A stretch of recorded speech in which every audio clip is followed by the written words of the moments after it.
जय सिया राम। प्रणाम सभी को। सत्संग में जो कमेंट आए थे उन प्रश्नों का उत्तर पूछेंगे और सत्संग के लिए आए हैं। चलिए। संत समाज की, दिनेशानंद ब्रह्मलीन परमहंस साधु की बढ़िया। जीवन में सतगुरु कबीर साहब ने मुक्ति पथ माने होता रास्ता, पंथी कहते हैं राहगीर। आप हम सब राहगीर हैं। और जो गुरुदेव ने मार्ग बताया है वो है मुक्ति पथ। मुक्ति पथ हमको मुक्ति के पथ पे चलना है, आवागमन से मुक्त होना है। वो रास्ता सतगुरुदेव ने हमको प्रत्यक्ष दिखा रहे। इसमें बंधन है, इसमें कांटे हैं, ये रास्ता सीधा सरल है जिसमें कोई बंधन नहीं। इसलिए इसका नाम रखा है मुक्ति पथ सूक्ष्म मार्ग। वो मार्ग कैसा है? सूक्ष्म मार्ग। अब सुनिए जरा, जिस मरने से तुम डरते हो, सतगुरु कबीर साहब कहते हैं कि मेरे मन आनंद, समझ में आ रहा? जीवन में मरना भला, जो मर जाने को, और मरने से पहले मरे अजर अमर सो होय। मरने से पहले मरे अजर अमर सो होय। फिर बार बार नहीं मरना पड़ेगा, बार बार खोल नहीं धारण करना। एक बार ऐसे मर जाओ इसी जन्म में, जीते जागते। वो गुरुदेव समय का सतगुरु ही आपको ये रास्ता बताएगा। सही है। पर मरा ही बता सकता है जिसने मर के देखा है।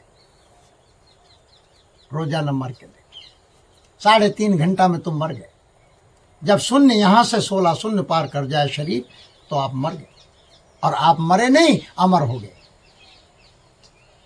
कहने में उलट बांसी है, थोड़ा उल्टा लगता है, ये भाषा थोड़ी। जीवन में मरना भला, तो मरना क्या है? मरा यानी कि सुरती को मोड़ करके इधर लगाया, पीछे अंतर्मुखी लगाया, तो इधर से मन मर गया ना, मुड़ गया ना। उल्टा नाम, उल्टा नाम का मतलब मरा नहीं जपा, रम गया, रमा। आप अपने आप में रमा। कौन? वाल्मीकि रमा। लोग कुछ भी अर्थ लगा दे कि मरा जपा, फलाना जपा, ये जपा, वो जपा। बाकी हकीकत तो आध्यात्मिक थे वाल्मीकि जी। उन्होंने तो गुरु ने बताया और सुरती को श्वास में सुमरन में लगा दिया। बस जाप मरे अजपा मरे, अनहद हु मर जाए, तो शब्द समानी सुरत मेरे हंसा, फिर ताही काल न करे। सुरत समझ में आना चाहिए। सुरती याद है, वहां से स्मृति आई है। अभी आपकी सुरती कहाँ लगी हुई है? सुनने में। आपके यहां से आगे चक से सूरत दिख रही है क्या? तो सूक्ष्म का खेल है। सूक्ष्म है। निरत दिखती है क्या? मन दिखता है क्या? बुद्धि दिखती है क्या? विचार दिखते हैं क्या? क्रोध दिखता है क्या? लोभ दिखता है क्या? अहंकार दिखता है क्या? दिखता है, पर नहीं दिखना चाहिए ना। ज्ञान चक्षु नेत्र खुलेंगे तो दिखेगा कि क्रोध क्यों आया, अंदर गड़बड़ क्या हो। इन आंखों से नहीं दिखेगा। परमात्मा इन आंखों से नहीं दिखता। परमात्मा को इन कानों से नहीं सुना जाता। ये तो गुरुवाणी सुनी जा रही है, इसमें भी सूक्ष्म से विचार करना पड़ेगा। ये तो स्थूल वाणी है, इशारा दे रहे हैं, पर इसमें क्या कहना, अब ये समझने की चीज। ध्यान से सुनो। पुनः वही प्रश्न किया कि जीवित रहकर मृत्यु कैसे, जीते जी मृत्यु कैसे? वह इस प्रकार कि उक्त लिखित मृत्यु के समय होने वाली क्रिया, जो मृत्यु के समय क्रिया होनी है वो क्रिया पहले कर ले। क्रिया का अभ्यास करना है। उक्त लिखित मृत्यु के समय होने वाली जो क्रिया है कि अभ्यास करना, इस अभ्यास द्वारा जीवात्मा को शरीर से के जो निचले अंगों से ऊपर उठाकर त्रिकुटी पर ले आना। यहाँ ठीक है, और त्रिकुटी पर ले जाकर पुनः उसको 10वें द्वार तक ले जाना। अब यहां तक तो आओ, पहले तो हाल तो यहां से नहीं उठ रहे, फिर श्वास का कोर्स पूरा नहीं हो रहा, अब फिर यहां टिके, बार बार फिसलेगी, बार बार अभ्यास करो। अर्जुन से कहा कि योग का अभ्यास कर, असंभव कोई चीज नहीं। तड़प दिन में चलते फिरते सुरती करने लगे रहो, कार्य भी पूरा हो जाएगा, आराम से हाथ पैरों से कार्य भी हो जाएगा। हल घेरो तो सुरती काम करेगी, साथ में करेगी। हम अनुभव करके बैठे। रिफाइनरी के बॉयलर चलाते हुए नाइट ड्यूटी में भी अभ्यास गुरुदेव कहते थे, सत्संग मत छोड़ो। ये सत्संग से आपको खिंचाव बना रहेगा, जागृति बनी रहेगी। रोजाना सत्संग मिलना चाहिए, और नहीं मिलता तो प्रयास करके जाइए किसी महापुरुष के पास, जो आपका गुरु कृपा से मिला देंगे। आप जैसे को जैसा मिल जाएगा। तड़प होना चाहिए कि आज मुझे संत नहीं मिले, आज मुझे भगवत गुरु भाई नहीं मिला, आज मुझे सत्संग क्यों नहीं मिला। नहीं तो काई लग जाएगी, फिर माया तुम्हें यहाँ से जाती फिर पकड़ लेगी। आसुरी प्रवृत्ति वाले लोग फिर मिलेंगे, फिर वो आपको देखोगे, बातचीत करोगे, फिर आपको पता नहीं लग रहा कि दिन भर में आपके भीतर नेगेटिव ऊर्जा घुस रही है, हर पल घुस रही है। पॉजिटिव कब हो? श्वास का सुमरन में ध्यान ही नहीं रहा, तो ये तो ध्यान रहो। चलती फिरती श्वास को तो पकड़े रहो, तो कम से कम शाम को बैठने में ध्यान में तुरंत लगेगा ध्यान। अब दिन भर अगर छोड़ दिया तो बस फॉर्मेलिटी तो पूरी कर ही रहो, जाते थक जाओ। पर नहीं, कितनी भी थकान हो, बाकी अपना आसन मत छोड़ना।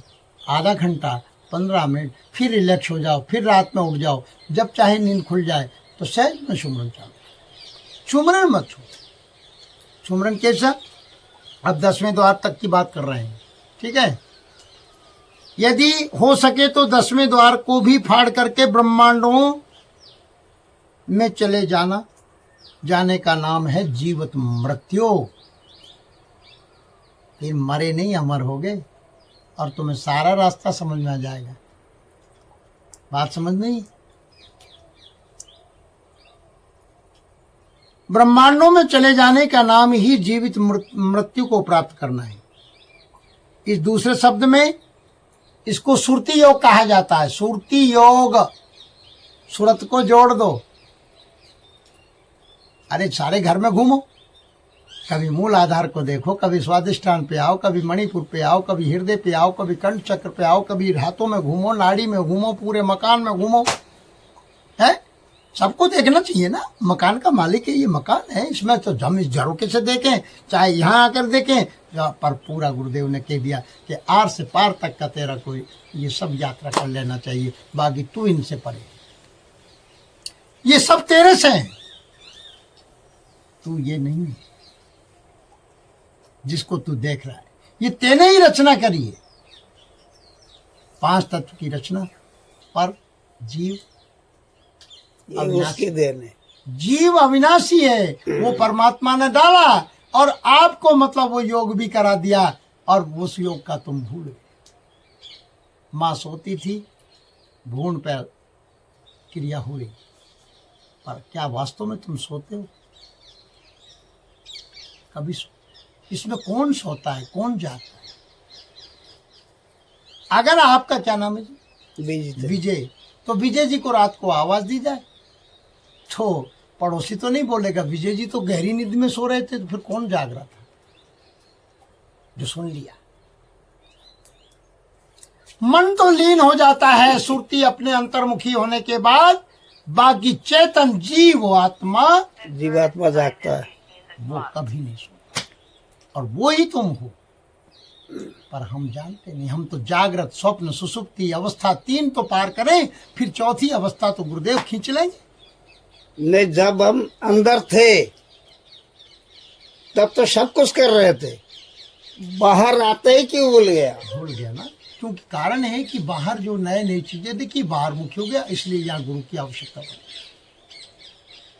इसलिए हमारे सिद्धांत, जो गुरुमत सिद्धांत बनाया गया, ऋषि मुनियों ने देखा कि जीव कैसे उभरेंगे, तो ये परमात्मा है, गुरु परमात्मा है। आत्मा आप अपनी रियलाइज कर रहे हो, और जो जितने भी बाहर शरीर दिख रहे हैं, इनमें जो बैठी हुई आत्मा परमात्मा है। माँ के पेट में जब हम होते हैं तो ये जो जीव है, ये त्रिकुट में यहाँ का पानी पीता है अमृत, और भगवान की तरफ उसका ध्यान रहता है, 24 घंटा दर्शन होता है।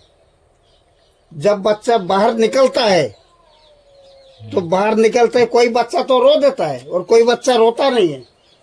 उसको क्या करता है डॉक्टर, ये दोनों पाँव पकड़ लेता है, पाँव पकड़ के इधर एक चाटा और इधर एक चाटा, उससे क्या है उसका जीभ ये त्रिकुट से हट जाता है। हटते ही वो चिल्लाता है, भगवान गायब। इसके कई कारण हैं। नालुआ जब कटता है तो जीव को इतनी बेचैनी होती है कि वो व्याकुल हो जाता है और भूल जाता है। ये नाभि से अलग करते हैं ना नालुआ, हाँ, उस समय बहुत पीड़ा होती है। कुलकुंडलिनी, हाँ, यहाँ से गड़बड़ होती है, यहाँ से विस्मृत होता है। इधर से ईड़ा है, इधर पिंगला है, बीच में सुषमा है, तीनों का मिलन ये त्रिकुट में, और जीभ वहीं रहता था अंदर। अब इस जीभ को दोबारा वहीं पे फिट करना है, उलट नागिनी का हाँ, जब जाके आदमी उड़ सकता है, सिर मारो, मर्जी पड़े जैसा शरीर को सला सकता है। क्या बात है, क्या बात है, क्या बात है, क्या बात है विजय, सही बात। बहुत अच्छी। वो समार वहीं पहुंच गया था, वो अभी भी दिखा सकता है, उसका जीभ वहां चला जाता है। बाकी उसको दिया नहीं दूसरा कक्षा, खेचरी मुद्रा। वो पहला में ही रह गया वो। चलो आगे। सतगुरुदेव साहिब, सत्य नाम सतगुरु साहिब बंदी छोड़। जब तक एक सूरत, इसका योग है, योग माने जुड़ना, जो हमारी स्मृति बाहर जा रही है, सुरता बाहर जा रही है, उसको गुरु बता रहे हैं कि आप उसको जोड़ो। अब ये सुरती योग कह दिया, अब योग करेगा कैसे, ये गुरु बता, ये पूरी बात इसमें नहीं है। अब इसमें तो सुरती योग कह दिया, अब ये प्रैक्टिकल हम आपको बताते हैं। सुरती को सीधा जोड़ो श्वास से, मूल आधार से उठाओ, नाभि मिलाओ, पहले ओमकार का प्रणव अक्षर का ध्वनात्मक नाद बोल लीजिए, ओमकार का सूक्ष्म में 5 मिनट बोल लो, शांत हो जाओ, फिर सुरती को एक नाद। दूसरा नाद है ओम, अश्विनी मुद्रा को बंद कर लो, उड़ियान लगा दिया, जालंधर लग गया, यहाँ जालंधर, ये उड़ियान, ठीक है। और ये ओमकार का नाद, और सीधा यहीं से सुरती देखती जाएगी किस कमल पर कहाँ से कहाँ, कहाँ से कहाँ, कहाँ से इस, ये बांध, ठीक है। ओम मूल आधार से उठाओ, और इसमें भी घूम अपने सुरती से, इसमें भी, अरे यहाँ तलवे से घूमो के, यहाँ सुरती, यहाँ से यहाँ, यहाँ से यहाँ, पूरा रोम रोम में वाइब्रेशन सुरती से देखो, पूरे बॉडी में घूमो, तो आपकी सब क्लियरेंस हो। इसके बाद ये तो हुआ लास्ट योग का। 2-2, 5-5 मिनट में अभ्यास करो, धीरे धीरे मौन हो गए, श्वास की तरफ, ठीक, लंबी लंबी सांस लोगे, मूलाधार से कहीं भी बैठे रहो, ठीक, चालू रहेगा, ताकि दूसरा पॉजिटिव रहोगे, नेगेटिव घुसेगा कैसे, क्योंकि नाम का पहरा बिठा दिया आपने। इसलिए कबीर साहब कहते हैं श्वासा की कर सुमरना। अब करना नहीं है, केवल सुरती को जोड़ देना है, जागृत रहना है। श्वास की माला तो, अरे निरंजन माला घट में फिरे दिन रात है, फिर रही है, पर हमको पता नहीं। हम सोते जब भी तो चलता है। चल रहा है। चालू। और हमको उधर रुकता ही नहीं। स्मृति रहना चाहिए। गुरु जगाते हैं जीव को, पीव जगाते हैं जीव को, पर जीव का पीव से प्रेम हो जाए जब ना, गुरुवाणी में प्रेम हो जाए, गुरु के वचनों में प्रेम हो जाए, गुरु कह रहे हैं उस पे चल दे, गुरु कर ले आप सब। आप सुन रहे हैं इतना किसी भी साधु महात्मा को सुनोगे, किसी भी शास्त्र को पढ़ोगे, आपका जरूर संस्कार मिलेगा, कुछ ना कुछ हिसाब अच्छा ही होगा। तो जब तक कोई जिज्ञासु इस क्रिया को गुरु के द्वारा बताए जाने से नहीं कर लेता, तब तक न तो वह आत्मा का साक्षात्कार कर सकता है और न परमात्मा का साक्षात्कार ही उसे हो सकता है। जब तक कोई गुरु, कोई भी जिज्ञासु हो, गुरु के बताए हुए मार्ग पे चले, तड़प पैदा हो, और जो भी संशय होते हैं सत्संग में उसको जरूर कहीं भी चर्चा करोगे, भगवत चर्चा होगी, गुरुदेव उसमें आंसर वहाँ मौजूद रहते हैं, गुरुदेव सत्संग में मौजूद रहते हैं। सत्संग कहीं भी हो, हाँ, और वहाँ तुम्हें उसका आंसर मिल जाएगा। यहाँ भी मौजूद है। यहाँ भी गुरुदेव यहाँ मौजूद है। आपको जो भी आपको गलती हो रही है, करने में लापरवाही हो रही है, वो प्रेरणा भी मिल जाएगी, नियम मिल जाएगा, कहाँ भूल हो रही है वो ये सब मिलेगा सत्संग। तो गुरुदेव कहते हैं कि हे हंस, यदि तू उस परमात्मा का मिलन करना चाहता है, उसके देश में जहाँ तेरा पिया है, मालिक रहता है, चलना चाहता है, उसे देखना चाहता है, उसका साक्षात्कार करना चाहता है, तो इस शरीर को छोड़ तो देख, इस शरीर को छोड़ करके तो देख, वह इस शरीर की आंखों से दिखाई देने वाला नहीं है। इन आंखों से परमात्मा नहीं, उस देश में इन पांवों द्वारा भी नहीं जा सकते। ये सारे जो औजार हैं ये संसार के लिए, परमात्मा के लिए नहीं।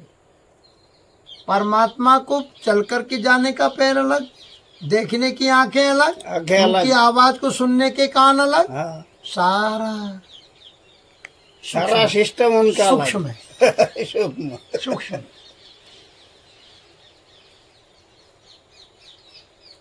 अब उस देश में इन पांवों के द्वारा नहीं जाया जा सकता,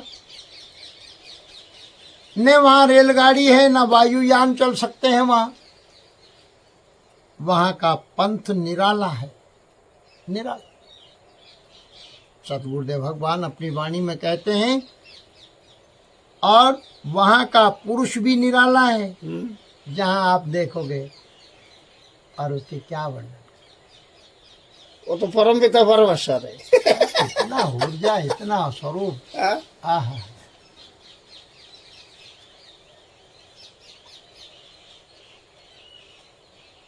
वहां की भूमि भी निराली है। उस देश की क्या महिमा गाएं हम, क्या बताऊं कि वह देश कैसा है। सुन, कुछ तो बता ही देता हूँ। इशारा देते हैं गुरुदेव, इस लोग की थोड़ा सा संत इशारा देते, जो चल के गए, जिन्होंने देखा है। वो इशारा क्या है कि बिन पाँवों का पंथ है, बिन बस्ती का देश, बिन पाँवों का पंथ है और बिन बस्ती का देश, और बिना देह का पुरुष है, कहे कबीर संदेश। ये है वो, बिना देह का पुरुष है। वहां देह रूपी पुरुष नहीं, ऊर्जा का पुरुष है, अनंत ऊर्जा है, असीम है, जिस ऊर्जा का कोई मापदंड। ये उसी जगह का बात कर रहे हैं जहाँ आत्मा से परमात्मा का दर्शन हो जाता है, उसी जगह का बात होता है। संदेश तो वह अद्भुत देश है, अद्भुत, जहाँ कोई ऐसी सड़क या मार्ग नहीं है। जहाँ मार्ग जाता हो, सड़क जाती हो, चलो चले जाएं, और जिसे जिस पांवों के द्वारा तय किया जाता है वो कठिन मार्ग है। तो सदगुरु कबीर साहब ने एक पुस्तक में दिया है कि इस योग मार्ग में 4 पड़ाव हैं, 4 मार्ग। पहला है पिपली का मार्ग। साधक को पहली बार जोड़ोगे तो चींटी की तरह चलना पड़ेगा, कभी छूटेगा कभी चलेगा। पिपली का मार्ग पहला मार्ग। फिर साधक थोड़ा तीव्र गति करवाएगा, गुरु कहेगा कि जैसे मछली सीधी धार चढ़ती है ऐसे सुरता को सीधा चढ़ाओ गगन मंडल की ओर। वृक्ष बता दिया कि यहाँ से उठाओ यहाँ आओ, और यहाँ से 10वें द्वार को फाड़ करके फिर अनंत में चले जाओ, सहज में चले जाओ। गुरुदेव से समर्पण रहो। गुरुदेव कहेंगे मुझे रो, गुरुदेव गिड़गिड़ाओ कि मुझे खींच लो, मुझे भी उस लोग की सर। गुरु तो यही चाहते हैं, खींचने बैठे, तड़फ होना चाहिए, लगन होना चाहिए। अरे गुरु से लगन कठिन मेरे भाई, गुरु से लगन कठिन मेरे भाई, और बिना लगन कछु काज न सरी है, चाहे कोटिन करो पाई रे सतगुरु से लगन कठिन मेरे भाई। तो ये लगन बड़ी कठिन। और गुरु किसी के, संत या महापुरुष किसी की हानि नहीं पहुंचाते, पर डरते हैं लोग साधुओं से, क्योंकि सतगुरु कभी किसी से चाहत नहीं रखता, वो तो जीव के कल्याण की सोचता है। पर पहचाने कैसे इस भेष में? पर सतगुरु की कृपा होती है, आपको वाणी से पता लगेगा, उनके साथ में रहने से पता लगेगा। ऊपर से तो सब लोग भेषधारी दिखेंगे, एक जैसे महात्मा साधु सब, जटाजूट बड़ा लो ये होना तो। पर नहीं, तुम 6 महीने उसके पास रहना, 1 महीने रहना, उसकी चरित्र कैसा है, क्या करता है, क्या खाता है, क्या पीता है, उसकी क्रिया से पता लगा देगा कि ये योगी है, कि भोगी है, कि तांत्रिक है, कि कर्म के कांडी है, कि कैसा है। आपको रास्ता कौन सा चाहिए? इनसे पार नहीं पड़ेगी। आप तो मेहनत की रोजी तो कमा के खाते हैं, तो परमात्मा ने दे रखा है। आपको तो केवल गुरु धैर्य की बात करेगा। मैं शुद्ध आत्मा हूँ, शांत हूँ, बोध स्वरूप हूँ, और कर्ता कर्म और क्रिया से परे हूँ, ध्याता ध्यान और ध्येय से परे हूँ, ज्ञाता ज्ञान और ज्ञेय से परे हूँ। मैं शुद्ध निर्विकार हूँ, मुझे पाप और पुण्य छू ही नहीं सकता। ये तो साधक की स्थिति हुई। ये साधक यही चिंतन है, और क्या? तुम तो आज भी निर्विकार हो, निर्दोष हो। फिर भी एक चीज, अगर आपकी स्मृति में जाने अनजाने में कायिक और वाचिक आपके शास्त्र के निषेध कर्म हो तो प्रायश्चित करो, क्षमा मांगो, ये उसका तो। और सुमरन से चित्त में से वो विकार हट जाएंगे। बार बार आएगा, क्योंकि आप भुला नहीं पाओगे। मन में ही जो मस्तिष्क की जो रचना है, इसमें वो कैच हो जाता है, जो भी घटना आप इंद्रियों से करते हो। अब किसी को चोट लग गई, पाप क्या है, पुण्य क्या है? जीव के साथ अनीति पूर्वक व्यवहार करना। जीव दया और आत्म पूजा पुण्य है। तो वो जो चित्त में आपके संस्कार आ रहे हैं, हालांकि उनको आने दीजिए, उनको खाले होने दीजिए, आप तो साक्षी बन जाओ। वो आ रहा है, खत्म हो जाएगा। एक तो ये विधि है कि आप देखते रहोगे, आपने जो भी बचपन में किया, जाने में किया, अनजाने में किया, आपने नहीं किया, वो तो प्रकृति से हो गया, पर आपको कचोट रहा है, फीलिंग करा रहा है। वो है, आपको आत्मा को थोड़ी कुछ कर सकता है। आत्मा तो शुद्ध पवित्र है।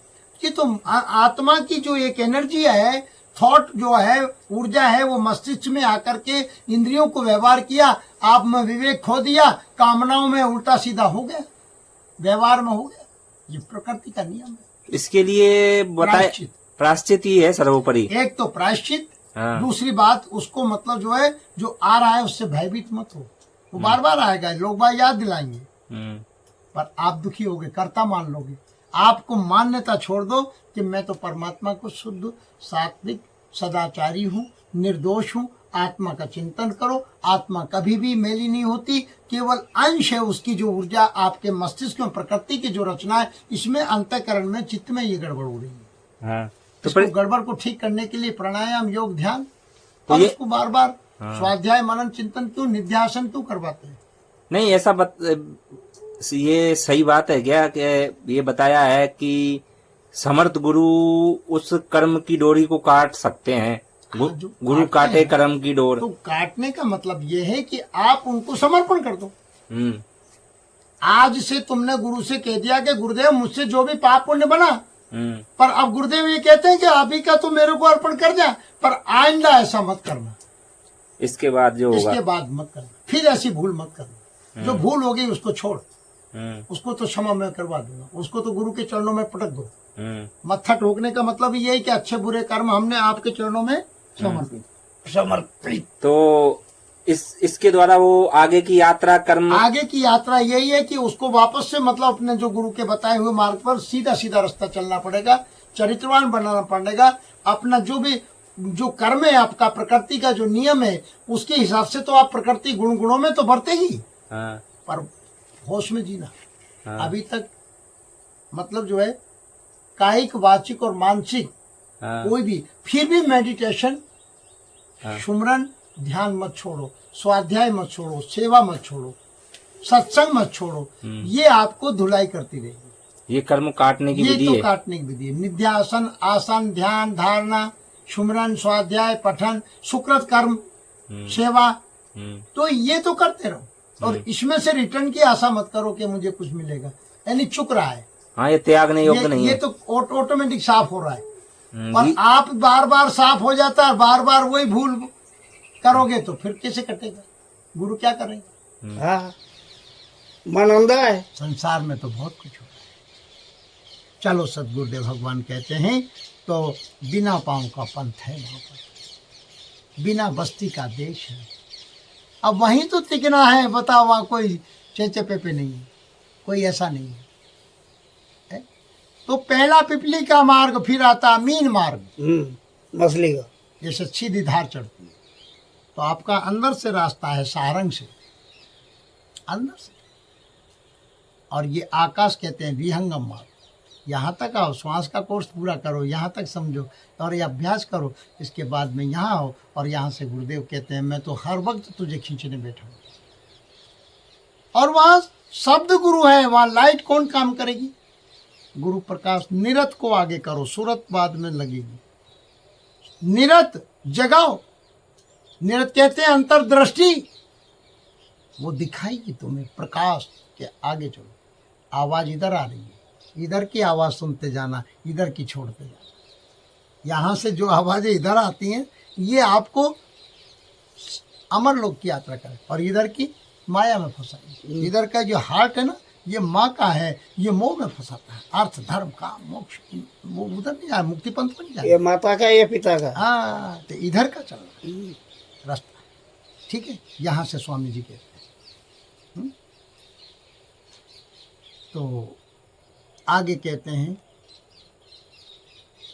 तो वहाँ पाँव, 5 तत्वों का पुतला भला कैसे जा सकता है बताइए, जहाँ पाँव से चल ही नहीं सकते। तीसरा मार्ग है विहंगम मार्ग। आकाश मार्ग से उड़ान भरोगे, जैसे पक्षी आकाश मार्ग, तो आपका भी सुरती रूपी पक्षी गगन में उड़ान भरेगा। और भूल गया वो तो जाने का, तो रास्ता तो सुरती जाएगी, वहाँ मन नहीं जाएगा। मन तो रहेगा ही नहीं। मन तो एक कल्पना है, संकल्प विकल्प, यहाँ आज्ञा चक्र पर जिसको मन कह रहे हो सिस्टम है। और पीछे मेरुदंड से है सारे चक्रों का, यहाँ मेरुदंड से बाकी फोक्स यहाँ पड़ रहा है। हाँ, तो देखेगा तो सुरता तो यहीं टिकेगी। हाँ, बात को समझेगा और यहाँ से क्लियर हो जाएगा। वो तो रास्ता तो उधर से ही है। हरि घोड़ा ब्रह्मा कड़ी वासुक पीठ पलान है।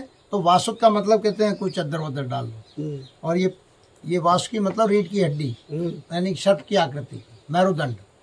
तो ये मूल आधार से ही, इधर से ही है मेरुदंड से सारे चक्र का सिस्टम।